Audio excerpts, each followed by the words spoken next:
Okay, I have no idea what is going on with this camera.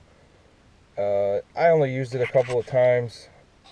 I don't even know if it's recording right now. I think it is. The light is blinking, but I thought that I could pause this video or the recording with this front button, and that button just doesn't work anymore for some reason. And every time I hit the top button, it sends it like right to a whole nother, starting all over to a whole nother recording. I don't know, something's going on with it. It sat on my dresser more than I ever used it, and it was pretty much, it's only the Hero, so it don't have very many options to begin with. But anyway, I am going to make an attempt to try starting some vlogs on YouTube. So this is going to be the first one. Hopefully I don't draw it out and make it too long, but I figured I would start by what I'm about to do today, and that is I have to go pick up my daughter from her grandparents, and I gotta run to Walmart, and then maybe try to be back here by about 4:30. I have some friends coming over to see if they can set up a spot to find some deer in my backyard. So anyway, I'm gonna take off. I'm gonna start up my truck. Windows are a little foggy, it's raining, and maybe I could jump out and show you the garage I've been working on. It spent me all summer working on this garage by myself. I mean, I had some help from a couple people, but I wish I had a little more and got it done sooner so I can finish up the drain and get more stone in so I can get my floor put down this year, but that didn't happen, so it's going to have to wait till the spring. But anyway, let me start this truck up and I'll show you the garage real quick and then we'll take off.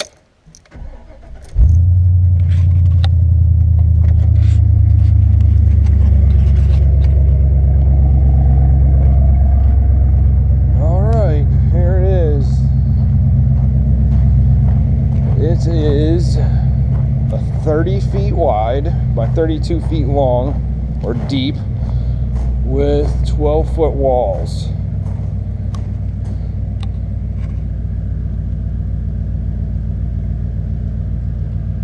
And obviously, I don't even know if you can see in this video because it's kind of dark in here. But yes, I still have to bring the stone back up. I have to put a bottom row of kickboards around the building. And then I got to fill in the stone outside and hook up the drain, run the trench out, probably, I don't know, about 20 feet behind the building. And this way the water can escape from around this foundation. But yes, I did all this. I shaved the ground, got the topsoil off, I drilled every hole, put the post in, made the kickboards. Well, not made them, but, you know, drilled all the holes, bolted everything together. Built the walls, stood them up, and now when I stood the walls up though, my girlfriend helped and her 2 kids helped, and that was it. I had 2 different people come over and help me with the trusses, because obviously getting 34 foot long trusses up on top of 12-foot walls by yourself, it's not too easy. So anyway, I did that. My uncle helped me for the first 6 to get me squared up, because he knows what he's doing. He's done this numerous times before. And I had a guy from work come over, he helped me, and then another friend came over and helped. And anyway, I got those up, squared up, in place, put the OSB up on the top of the trusses. And then my uncle came back again, helped me get the roof started. And then we went ahead and, well, I went ahead and finished off the roof myself. And of course, every day I worked on this building, it happened to be 92, 93, 95 degrees outside, so it wasn't very easy. And going to work every day, you go to work, come home, and you know, I work in a weld shop, so I sweat my butt off all day with the welding jacket on and inside a little booth, TIG welding, so you can't have a fan, so that stinks. Anyway, yeah, you know, it was a long process, took me all summer. And like I said too, I couldn't work on it every day. You know, there are days, you know, you have family things to do. You know, my girlfriend was in nursing school still, had to make dinner, you know, had to spend time with my daughter. Well, not had to, it's definitely a want to thing, but, you know, you got to do your things when you can and just make an attempt to make everything work. And luckily it worked out. Garage is getting there, and I plan to button it up in the spring and move on. Bring all my toys home, which are scattered all over. I have one in my garage here in the front garage. I have 2 at my dad's house, and you know, they're everywhere. Tools are still over there. Car parts are over at my dad's. which actually, when I go to get my daughter, I have to stop and weld up an exhaust on a beater car that he drives around, and run to Walmart, like I said. So, with that being said, let me get going. We'll go for a ride.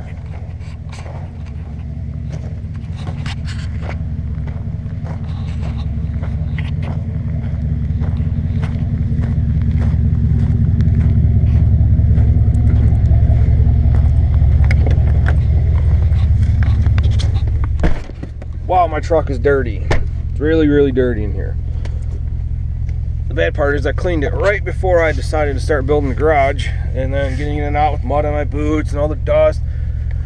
Having the windows open when I was doing excavating work and dumping stone and all the dust in here. And oh, look at that. Look how dusty it is in there.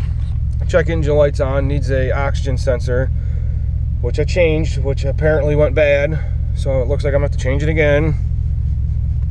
So anyway, let's take this dirty old Heap for a ride. And like I said, I got to go to Walmart, but I'm not going to take the camera in. I don't know, I've been shy like my whole life, and I haven't built up the interest to walking around holding a camera just yet. This might even turn out to not even work out for me to make vlogs. You know, I don't like people staring at me. You know, I don't want someone, I see in a lot of other people's vlogs when they're posting them that so many people are just so concerned about what someone's, you know, talking about, what they're doing, and they got to stare at you, and it's just, I don't know, it's just weird. And this might not work out for me, or maybe after I, you know, produce so many videos here, maybe I'll be like, oh, you know, this isn't too bad. You know, I really don't care what anybody thinks, which essentially I don't care what anyone thinks. Maybe if someone was with me when I'm holding the camera, so I don't look like a total goof all by myself, you know. So anyway, let's go take a quick spin. I think it's about a 15-20 minute ride. I'll probably turn the camera off over there because I don't think anyone over there is even aware of me making a video, and don't know how my daughter's gonna react. So by the time I get over there, I'll probably shut the video off, or maybe even sooner. I don't know, depends.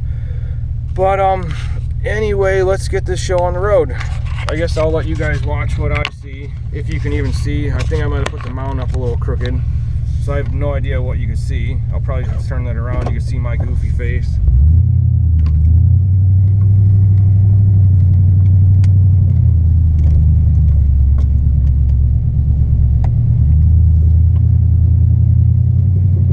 So while we're driving, which hopefully you can hear me because this truck, it has very high miles on it, and here, I don't know if you've seen them when I showed the check engine light, but it has 339,705 miles. Well, the engine doesn't have that. The motor, I put this motor in this truck. I traded a Honda Civic for this truck and another really beat up 3/4 ton 98 Chevy pickup truck to get this one, because I knew what I was getting into with having higher miles on the motor or whatever, and it also had a ticking noise, and the motor needed to be rebuilt. It had no oil pressure. But anyway, I knew what I was getting into, but I wanted this style. I wanted this body style truck, and if I could get it dirt cheap to nothing, which I had very little money in the other vehicle, so it was, to me, it's dirt cheap. I love to buy, sell, trade cars. I love working on cars, and I might as well turn this around. You guys can just look at my goofy face. So anyway, like I said, I like to buy, sell, trade cars, four-wheelers, dirt bikes, whatever. I enjoy working on things. I have a drag car I've had since I was 18. Okay, let's get back to the point here. This truck in particular, I traded that Honda and another truck to get this one because I wanted this body style. It was newer than the style that I had. And like I said, it needed a motor, so I bought the truck, put a motor in it, but I had it for 6 or 7 months, maybe even longer than, no, about 3 months. And then I put the motor in, and I've been driving ever since, but I believe the person said the transmission was rebuilt. So hopefully they did the transfer case too, which I highly doubt, but you know, we're in Ohio. Yeah, you do get snow, but not a whole ton of snow all the time in the winter. Like last winter we didn't get all that much snow, but it was freezing cold.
into the cars and trucks and stuff. Like I have a race car, and I started building it as soon as I got it. Like I ripped the motor out, actually sold the motor and transmission back to the guy that I bought the car from. So instead of spending the money, you know, amount that I bought the car from, I got like a $350 deduction right off the bat.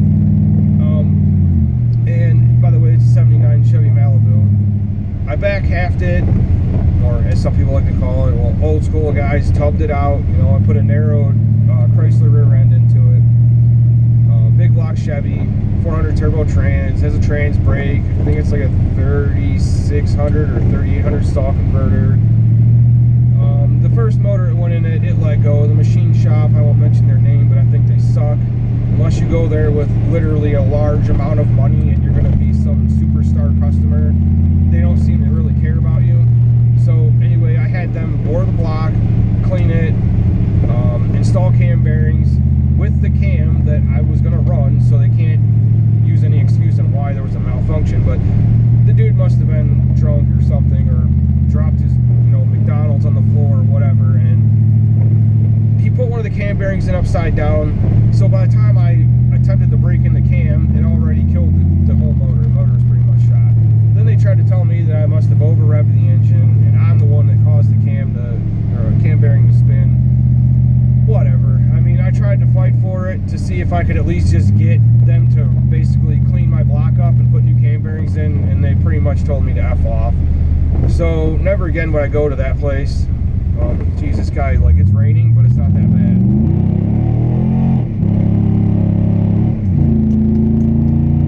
So, anyway, I hate when people drive like they just don't know how to drive. Like they just got in a vehicle for the first time and they don't understand it. Just give it a little gas.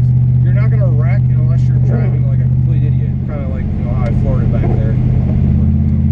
Not like I started driving yesterday and I'm not scared. So anyway, that machine shop, yeah, never again when I do business with them. Whatever, they go their way, I go mine. So I found another guy, put together the same motor again with a whole different cam, whole different setup. The only thing that was the same was the crank and the pistons. Obviously, new rods. I mean, new piston rings, new bearings, hole in the block. Put it together. That one ran. I drove on the street more than I took it to the track, which I only took it to the track like 3 times, because the second or third time when I went to the track, I was basically kind of just, I felt like I was trying to break it in. I didn't want to go out there and go full bore, you know, launch it off the trans brake, you know, $5 grand, and blow it through the roof. Not that it should have, but eventually it did. The day that I did go all out, and I was like, probably just past 60 foot, and it sounded like a grenade going off. A bunch of smoke comes blowing out, and I forget what cylinder it was. One of the cylinder walls cracked and blew out. So that motor, I just scrapped that block. The pistons were still in good shape. It didn't blow a hole in it. It just had a very large crack in it, and the rings got eaten up. So the pistons themselves were just fine. So I kept all that stuff, put it into another block. Now the third block, I ran that one, but I pulled it out, and it didn't even have a big cam in it. It wasn't no race motor or anything. By the way, it was only a 402 big block Chevy, bored 30 over. So I think, to my knowledge, it's kind of like a 396 that's like 60 over. I mean, there's so many rumors on things. I'm not saying this stuff like it's actual information. So if anybody watches this video and you see this stuff, I'm not saying that that's what it is. I'm guesstimating off of information that I've heard, things someone has told me. So that motor, I ended up trading that motor when it was all done. Barely just broken in, all fresh. I traded it for a 454 that had another shop drilled it out to a 4-bolt main, and it came with the caps, the new 4-bolt main caps. It came with a stock crank, and it came with what were they? I forget what motor they were in, but they were the dimple rods. I think Corvette, big block Corvette. I don't know what that is, LS7 or something like that. Came with dimple rods, forged pistons, and a set of 990 iron heads.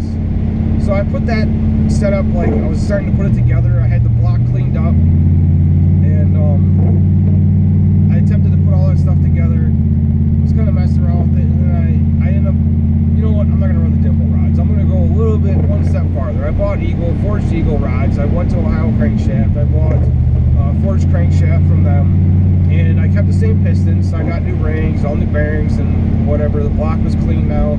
Started to assemble it, and the heads, I had the heads checked out. Because since I didn't know the person I got them from, I sent them in to get new, a couple of valve guides replaced. Only, I think, one in one head and two in the other. Well, while that was being performed, the guy said that one of the heads had a crack.